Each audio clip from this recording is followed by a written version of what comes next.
Now, in giving psychosocial support activities to our learners, to our students, what are we going to do?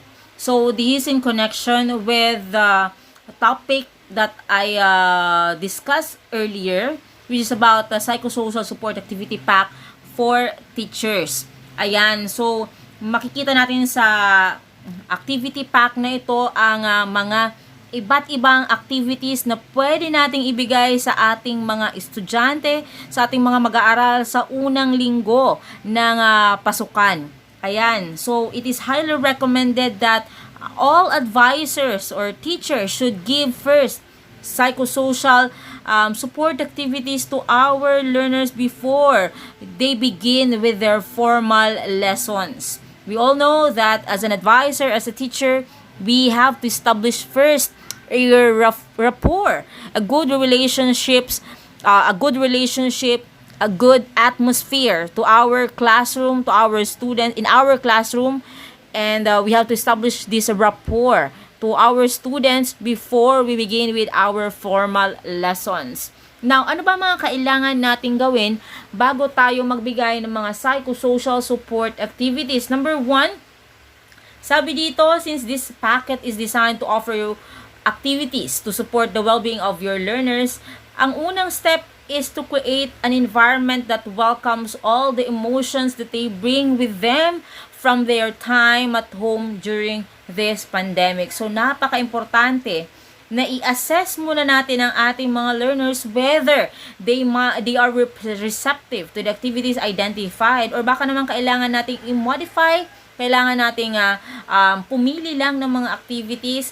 And then, sabi dito, we have to choose the activity that would be helpful to hold the space to either ground or calm your class or energize them. So before you begin with giving psychosocial support activity, make sure to assess your learners and as well as get ready with different activities na maaari mong pagpilian, ano?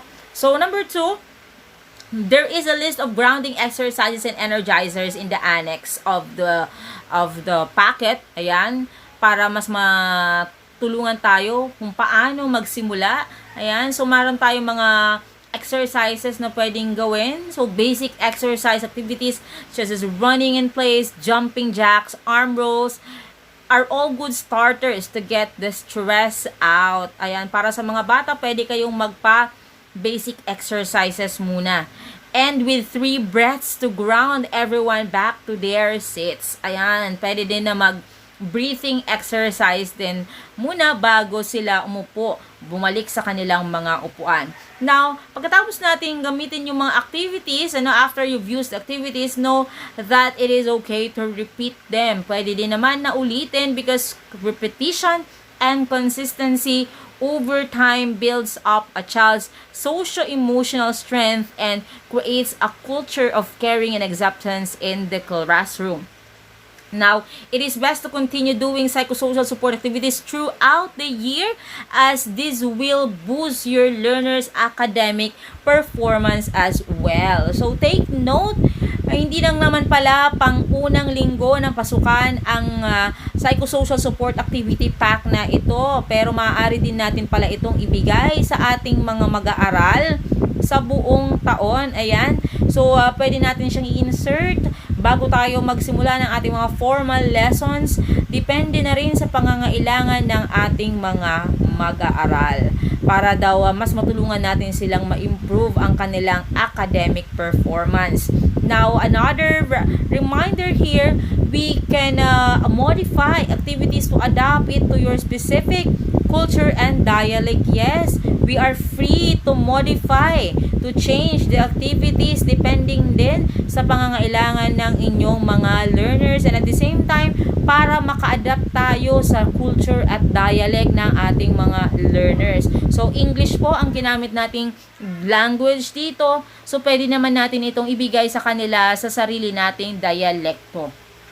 Accommodations for children with special needs. If you have learners with special needs in your class, individual work can be done in pairs so that regular learner can be paired with a special needs learner. Ayan, so we really have to be sensitive, especially to our learners with special needs. So, pwede nating ipares ang ating mga special, ito mga children with special needs sa mga estudyante natin na regular learners natin para naman ma-assist sila.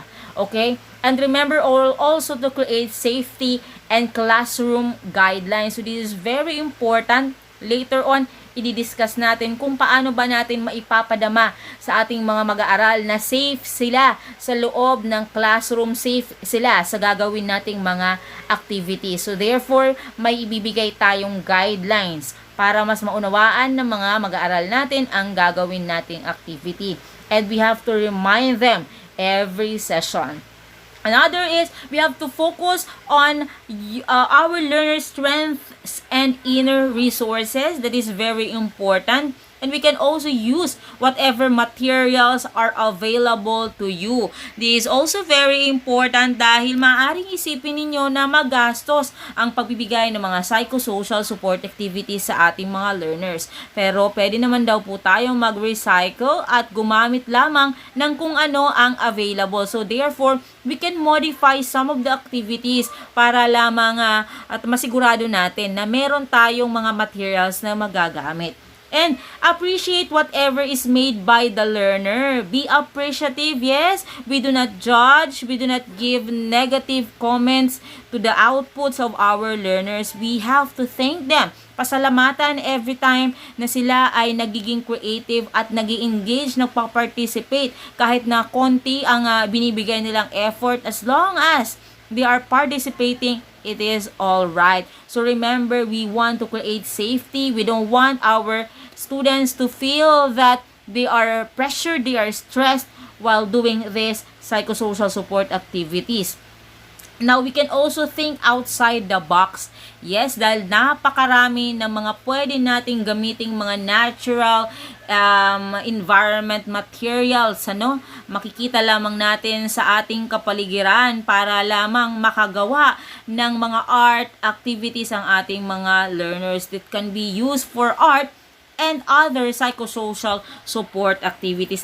Napaka-importante kasi ng mga materials dahil this is an art-based form of therapy, of activity. So, therefore, marami tayong mga materials na maaaring kailanganin during the conduct of this psychosocial support activity pack. So, these are the things we have to remember before we begin with our activity. So, what to do as an advisor.